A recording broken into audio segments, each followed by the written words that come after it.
Hi, ഞങ്ങളിപ്പോൾ ഉള്ളത് നമ്മുടെ ശ്യാമസുന്ദര കേരളത്തിന്റെ ചങ്കായ ആലപ്പുഴ കുട്ടനാട്ടിലെ കൈനകരിയിലാണ്. കായലും വയലും ആറും തോടും നിറഞ്ഞ മനോഹരമായ സ്ഥലം.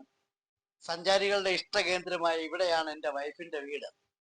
ഇതെന്റെ അളിയന്റെ മകനാണ് രാഹുൽ. ഇവൻ എന്നെ മെഷീൻ ചൂണ്ടയിടാൻ പഠിപ്പിക്കുകയാണ്. ഞാൻ മറ്റേ കൈച്ചൂണ്ടയൊക്കെ ഇട്ടിട്ടുണ്ട്. അങ്ങനെ ടിപ്പൊക്കെ പറഞ്ഞു തന്ന് ഞാൻ ട്രൈ ചെയ്യുകയാണ്.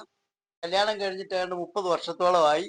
ഞാൻ ഇവിടെ വരുമ്പോഴെല്ലാം പലതരത്തിലുള്ള മീൻപിടുത്തം കണ്ടിട്ടുണ്ട്. നമ്മളെ വലയിടുന്നത്, വല വീശുന്നത്, കുത്തിപ്പിടിക്കുന്നത്, കോരുന്നത്, ഇങ്ങനെ പല പല വിധത്തിൽ. ഇതൊന്നും ഞാൻ പിന്നെ അന്ന് ശ്രദ്ധിച്ചിട്ടില്ലായിരുന്നു. ഇപ്പോഴാണ് എനിക്കിതൊന്ന് പഠിക്കണമെന്ന് തോന്നിയത്. അതുകൊണ്ടാണ് എൻ്റെ ചാനൽ പോലെ തന്നെ വൈകി വന്ന വിവേകം, സോമൻസ് വൈവാവി എന്ന എൻ്റെ ചാനലിന് പേരിട്ടതിൻ്റെ കാര്യം അതാണ്. എനിക്ക് വൈകി വന്ന വിവേകമാണ് ഇതെല്ലാം. ഈ ചൂണ്ടയിടുന്നത് ശകലം കോംപ്ലിക്കേറ്റഡ് ഉള്ളതാണെന്നാണ് എനിക്ക് തോന്നുന്നത്. ഞാൻ എറിഞ്ഞ തൊട്ട് ശരിയായില്ലെന്നാ, ഇവർ ആദ്യമായിട്ട് എറിഞ്ഞല്ലേ, അത് ശരിയായില്ലെന്നാ പറയുന്നത്. നമ്മൾ ശ്രദ്ധിച്ചെറിഞ്ഞില്ലേ ഇത് നമ്മുടെ മണ്ടയ്ക്ക് തന്നെ ഇരിക്കും.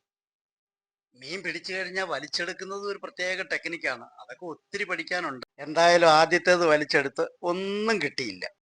എന്തായാലും വന്നതല്ലേ, നമുക്ക് ഒന്നുകൂടെ എറിഞ്ഞു നോക്കാം. റെഡി, പോട്ടെ. ഈ ഏറ് കണ്ടോ, ഇതിന്റെ ആറിന്റെ അങ്ങേ അറ്റം വരെ പോയിട്ടുണ്ട്. ഏറ് നന്നായെന്നാണ് ഇവരെല്ലാം പറയുന്നത്. അപ്പൊ നമുക്കൊന്ന് വലിച്ചു നോക്കാം. വലി ഒന്നും കിട്ടിയിട്ടില്ല. കുഴപ്പമില്ല, ചിലരുടെ ശരിയാകും, ചിലരുടെ ശരിയാകത്തില്ല. അടുത്ത പ്രാവശ്യം നോക്കാം. ബൈ.